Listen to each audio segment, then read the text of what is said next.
धाकड़ खबर, बेखौफ सुबह बेबाक अंदाज।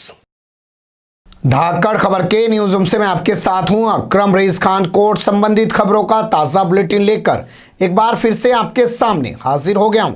आज के बुलेटिन में 15 अहम खबरें, जी हां 15 अहम खबरें आपके सामने रखने जा रहा हूं।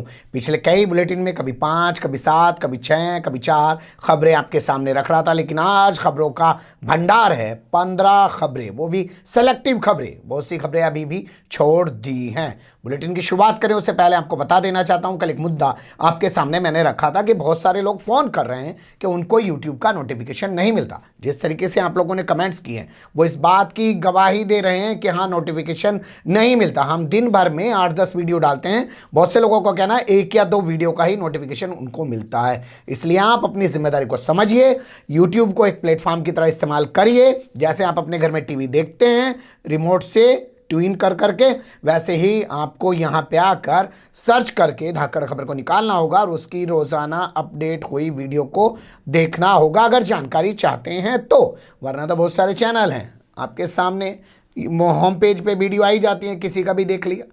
चलते हैं पहली खबर की तरफ। पहली खबर फिल्म अभिनेता सलमान खान से जुड़ी हुई आ रही है। अब सलमान खान को 16 जनवरी को कोर्ट में पेश होगा। बता दें, सलमान खान पर एक मुकदमा चल रहा है जिसे हम कह सकते हैं काला हिरण शिकार मामला, और उसी में आर्म्स एक्ट का मुकदमा भी उन पे चल रहा है। उनको जयपुर में कोर्ट के अंदर पेश होना था, लेकिन वो पेश नहीं हुए। उनके वकील पेश हुए, उन्होंने कहा साहब कोरोना चल रहा है, इस वजह से थोड़ी रियायत कर दीजिए। अदालत ने कहा ठीक है भैया, कोरोना चल रहा है तो हम तारीख लगा देते हैं 16 जनवरी, उस दिन तो हाजिर हो जाओगे। उन्होंने कहा हाजिर हो जाए। देखना दिलचस्प होगा 16 जनवरी को भी क्या सलमान खान हाजिर होंगे या वकील हाजिर होके फिर तारीख ले लेगा। अगली खबर का रुख कर लेते हैं। जम्मू कश्मीर में जाकर कोई भी जमीन खरीद सकता है, खेती कर सकता है, मकान दुकान बना सकता है, कोई भी धंधा कर सकता है। यह आदेश गृह मंत्रालय ने जारी किया अक्टूबर में। इस आदेश को लगातार सुप्रीम कोर्ट में चुनौती दी जा रही है।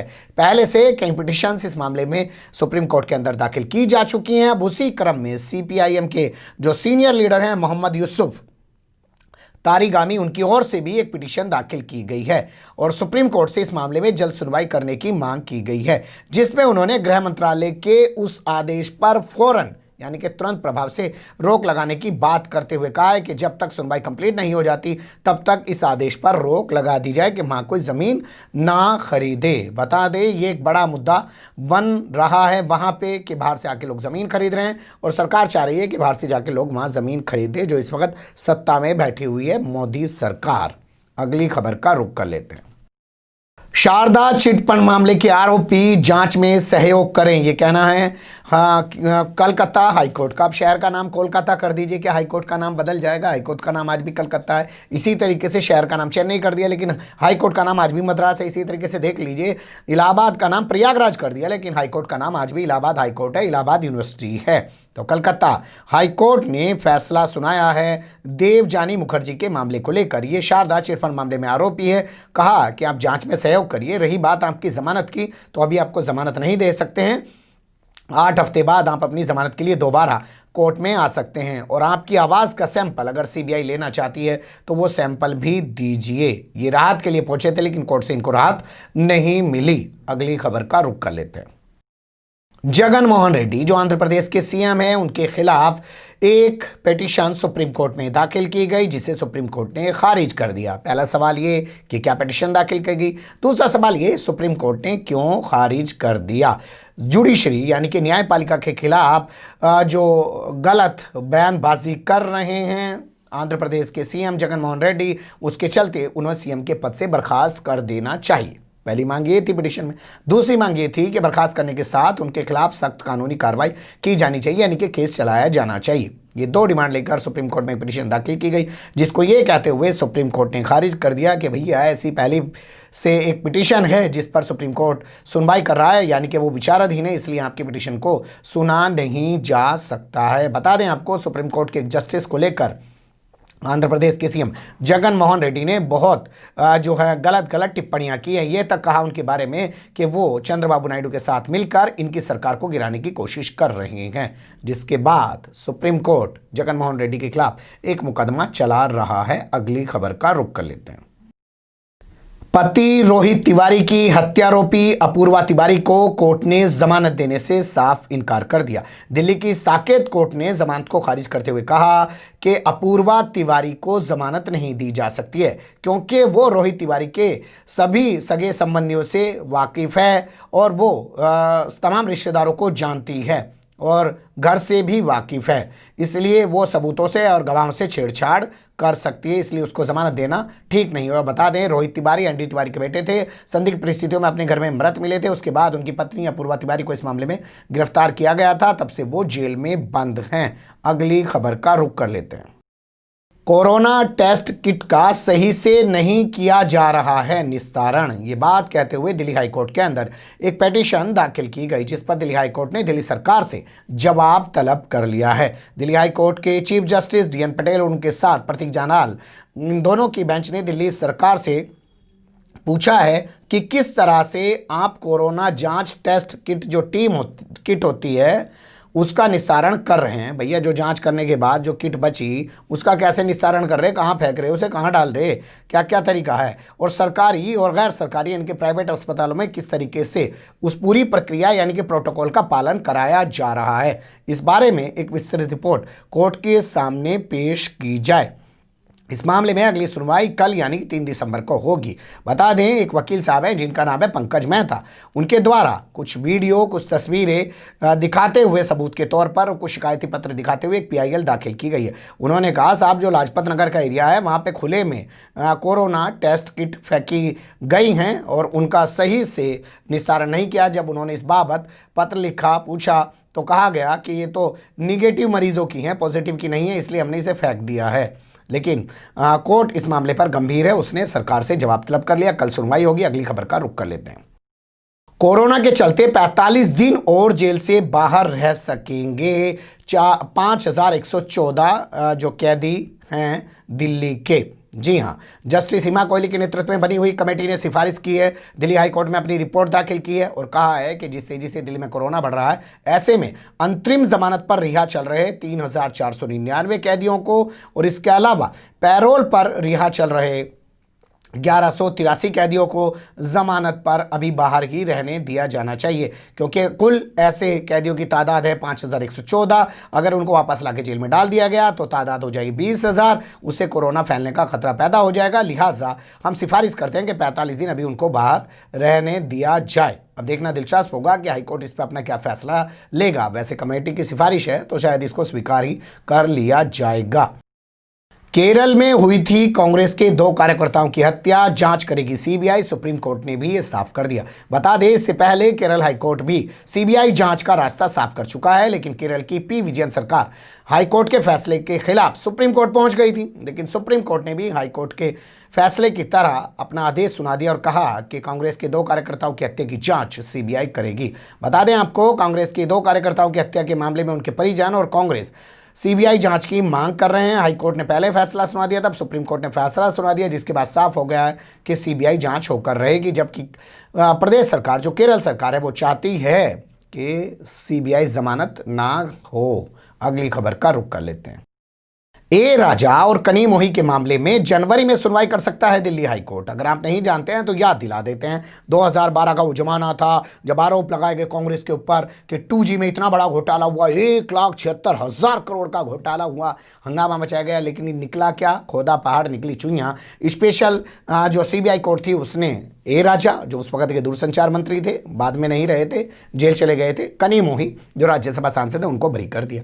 इस फैसले के खिलाफ सीबीआई बड़ी तेजी से साहब और मामलों में नहीं गई।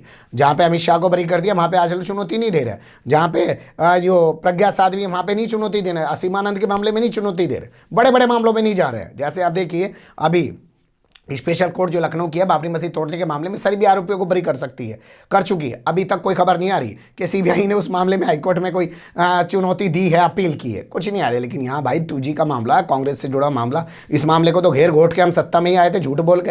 अब यही मामला झूठा साबित हो गया तो फिर कोकर होगा। हमें तो इस मामले को सच्चा साबित करना। तो इस मामले को लेकर हाईकोर्ट पहुंची भी है सीबीआई और सीबीआई के इस अपील पर दिल्ली हाई कोर्ट जो है वो जनवरी में सुनवाई कर सकता है। 13 या 15 जनवरी को इस मामले पर सुनवाई हो सकती है और फिर से एक बार ये मुकदमा जो है हाई कोर्ट में शुरू हो सकता है। ए राजा और कनी मोहित के खिलाफ अगली खबर का रुख कर लेते हैं।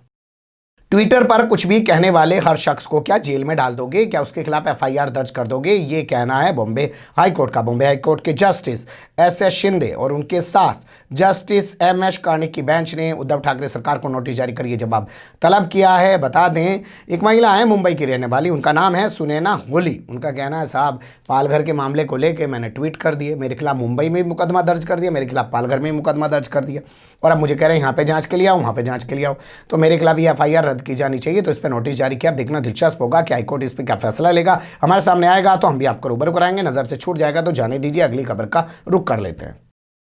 अब आज के कोर्ट बुलेटिन की मुख्य खबर पर बात कर लेते हैं। इलाहाबाद और दिल्ली हाई कोर्ट के बाद लव जिहाद पर अब बोला है कर्नाटक हाई कोर्ट। लेकिन इतनी बड़ी खबर पर भोंपू मीडिया के दलाल चटुकार और दंगाई पत्रकारों को पहले की तरह सांप सूंघ गया है। क्या कहा है कर्नाटक हाई कोर्ट ने, वो थोड़ा सा देख लीजिए। कर्नाटक हाई कोर्ट ने कहा कि अपनी मर्जी से जीवन साथी चुनने का अधिकार है किसी भी बालिग लड़के और लड़की को, और ये इसका मौलिक अधिकार है और यह अधिकार उसको संविधान ने दिया है और कोई भी उनसे उनका यह संवैधानिक अधिकार नहीं छीन सकता है और ना ही उनकी इस आज़ादी पर कोई अंकुश लगा सकता है। फिर चाहे वो कोई धर्म हो, चाहे वो कोई जाति हो, किसी भी आधार पर उनके इस मौलिक अधिकार का हनन नहीं किया जा सकता है। बहुत सख्त टिप्पणी की है। बेंगलुरु के एक शख्स हैं जिनका नाम है HB वाजिद खान। वो एक हिंदू लड़की से शादी करना चाहते हैं, परिवार के लोग इसके लिए राजी नहीं है। उन्होंने लड़की को कैद कर रखा है। ये इस मामले को लेकर हाईकोर्ट पहुंचे। हाईकोर्ट ने सुनवाई की और उसके बाद ये टिप्पणी कर दी कि भैया ये बालिग लड़का लड़की हैं, इन्हें अपनी मर्जी से धर्म जाति कोई भी हो शादी करने का, जीवन साथी चुनने का पूरा अधिकार है। ये उनका मौलिक अधिकार है जो उनको संविधान ने दिया है। बता दें इससे पहले यूपी का इलाहाबाद हाई कोर्ट और दिल्ली हाई कोर्ट भी ऐसा ही फैसला सुना चुके हैं। लेकिन बावजूद उसके बेशर्मी का आलम यह है कि यूपी सरकार, MP सरकार और हरियाणा सरकार की तरह कर्नाटक की भी ऐसी अदरपा सरकार भी लव जिहाद पर कानून बनाने की बात कर रही है। अब कटती ना जी, अब तो बढ़ जा। अगली खबर का रुख कर लेते हैं। आंध्र प्रदेश हाईकोर्ट के खिलाफ सुप्रीम कोर्ट पहुंचे पूर्व जस्टिस। किस मामले में पहुंचे हैं वो भी बताएंगे आपको, लेकिन पहले बता देते हैं मामला क्या है। पूर्व जस्टिस हैं जिनका नाम है वी ईश्वरैया उनका नाम है और उन्होंने एक सुप्रीम कोर्ट में पिटीशन दाखिल की है जिसमें उन्होंने आंध्र प्रदेश हाई कोर्ट के एक आदेश को, जो जांच का आदेश है, उसको चुनौती दी है। कहा कि जांच नहीं होनी चाहिए। अब बताते हैं मामला क्या है। उनका कहना है कि एक ट्रायल कोर्ट के जज हैं, उनके से वो फ़ोन पे बात कर रहे हैं। वो फ़ोन की बातचीत लीक हुई, उसके बाद इनके खिलाफ जांच का एक आदेश जारी कर दिया गया और उन जज साहब को जो ट्रायल कोर्ट के थे उनको सस्पेंड कर दिया गया। ये नहीं होना चाहिए। पूर्व जस्टिस का कहना है ये घटना न्यायपालिका के खिलाफ गंभीर साजिश थी। बाकायदा इस तरीके से फ़ोन टैप करना और उसको वायरल करना, फिर हाईकोर्ट तक मामले को लेके जाना, जांच के आदेश देना, ये बाकायदा एक साजिश थी और ऐसा आदेश जो है अवांछनीय है क्योंकि हाईकोर्ट ने गैर कानूनी तरीके से आदेश दिया है। मुझे कोई नोटिस जारी नहीं किया, मेरा कोई पक्ष नहीं सुना और जांच का आदेश जारी कर दिया। इसलिए मैं चाहता हूं कि पूर्व जस्टिस RV रविंद्र की अध्यक्षता में कोई कमेटी बनाई जाए और वो इस पूरे मामले की जाँच करे। अब देखना दिलचस्प होगा सुप्रीम कोर्ट इस मामले में करता क्या है। अगली खबर का रुख कर लेते हैं। सुप्रीम कोर्ट में फिर टली पत्रकार सिद्दीक कप्पन पर सुनवाई। जी हां, सुप्रीम कोर्ट ने एक बार फिर केरल के पत्रकार सिद्दीक कप्पन पर सुनवाई को टाल दिया। बता दें आपको, सिद्दीक कप्पन को उस वक्त गिरफ्तार किया गया था जब वो दिल्ली से हाथरस की ओर जा रहे थे और मथुरा के मांट प्लाजा पर पहुंचे थे। तभी पुलिस ने उनको उनके 3 साथियों के साथ गिरफ्तार कर लिया और बताया कि PFI के सदस्य हैं, ये हाथरस में जाके जातीय दंगा भड़का सकते हैं। इन्होंने साजिश रची है, वेबसाइट बनाई है, 100 करोड़ रुपए जुटाए मॉरिशस और अरब देशों से। उसके बाद से वो मथुरा की जेल में बंद हैं। 2-3 एजेंसियां मामले की जाँच कर रही है, कभी ED जाँच कर रही है, कभी क्राइम ब्रांच जाँच कर रही है और कभी SIT जाँच कर रही है और कभी STF इस मामले की जांच कर रही है, लेकिन निकल के अभी तक कुछ आया नहीं। पर पिछले काफ़ी समय से वो जेल में ज़रूर बंद हैं। Justice S.A. बोबड़े ने सुनवाई टालते हुए क्या कहा, आप हाईकोर्ट क्यों नहीं जाते हैं, आप सीधे सुप्रीम कोर्ट आ जाते हैं। और क्या कोई ऐसा मामला बता सकते हैं जहां कोई एसोसिएशन आई हो और सुप्रीम कोर्ट ने उसको राहत दे दी हो। इस पर कपिल सिब्बल जो एडवोकेट हैं और जो सिद्दीक कप्पन का पक्ष रख रहे हैं, ये अलग बात है। भोंपू मीडिया के दलाल चाटुकार दंगाई पत्रकारों के नोटिस में नहीं आया, वरना फिर वो तस्वीर उठा लें जब राहुल गांधी वायनाड गए थे और वहां पे सिद्दीक कप्पन के परिवार के लोग उनसे मिलने आ गए थे और उन्होंने उनको एक ज्ञापन देते हुए कहा कि हमारे बच्चे की, हमारे बेटे की, हमारे भाई की मदद कराइए। यूपी में उसको ऐसे गिरफ्तार कर लिया गया है। इस पर राहुल गांधी ने आश्वासन भी दिया था। अब यहाँ कपिल सिब्बल पैरवी कर रहे हैं। तो भोंपू मीडिया के दलाल चाटुकार दंगाई पत्रकार आसानी से जोड़ सकते हैं कि देखो वहां तो ज्ञापन दिया और यहाँ पे कपिल सिब्बल जो है सुप्रीम कोर्ट में खड़े हो गए। नफरत फैलाने के लिए कुछ तो चाहिए, लेकिन ये नहीं देखेंगे कि एक वकील हैं। ये जब वो खड़े होते हैं जो हिंदू धर्म छोड़ के एक ईसाई महिला से शादी कर चुके हैं हरीश साल्वे, उनके खड़े होने पे कोई सवाल नहीं खड़ा किया जाता, लेकिन कपिल सिब्बल या और कोई खड़े होते हैं उनके खड़े होने पे सवाल खड़ा किया जा सकता है। इस पर कपिल सिब्बल ने कहा कि साहब अर्णब गोस्वामी को देख लो ना जी, उसका भी तो मामला है, उसे भी तो ऐसे ही सुप्रीम कोर्ट से जमानत दे दी गई। इस पर सीजीआई ने पलट कर कहा हर मामला अलग होता है। अब हम कोई टिप्पणी इस पर करेंगे नहीं भैया, क्या मामला अलग होता है क्या मामला अलग नहीं होता है, कोर्ट जाने, कोर्ट का विशेष अधिकार है और जज के पास जितने विशेष अधिकार होते हैं वो उनका प्रयोग कर सकता है। जैसे उसने कहा भैया इस जगह पे मानते हैं बाबरी मस्जिद खड़ी थी, इस जगह पे मानते हैं बाबरी मस्जिद में मूर्तियां रखना गलत था, हम मानते हैं बाबरी मस्जिद को तोड़ा गया ये भी गलत था, लेकिन भाई ज़मीन तो बाबरी मस्जिद वालों को देने के ना, हमारे पास तो आर्टिकल 142 है, उसके तहत हम तो इन्हें दे देंगे। तो वो दे सकता है, जज के विवेक पर निर्भर करता है। इस मामले में यूपी सरकार कह रही है कि साहब हमें कुछ और ताज़ा सबूत मिले हैं और हम जांच कर रहे हैं और इस मामले में बड़ा खुलासा हो सकता है, इसलिए ऐसे सिद्दीक कप्पन को जमानत दिया जाना गलत है। बता दें कि आपको केरल वर्किंग जर्नलिस्ट एसोसिएशन ने सुप्रीम कोर्ट में एक पिटीशन दाखिल की है जिसमें कहा है कि सिद्दीक कप्पन को रिहा कराया जाए, उनको जेल से बाहर निकाला जाए और साथ ही इस मामले की जाँच सुप्रीम कोर्ट का कोई जज करे। अगली खबर का रुख कर लेते हैं। ऑफिस तोड़ने के मामले में मुझे सुने बगैर कोई भी फैसला ना दे सुप्रीम कोर्ट, पहले मेरा पक्ष जान ले, उसके बाद अगर चाहे तो वो बीएमसी के हक में या उसके खिलाफ कोई भी फैसला दे सकता है।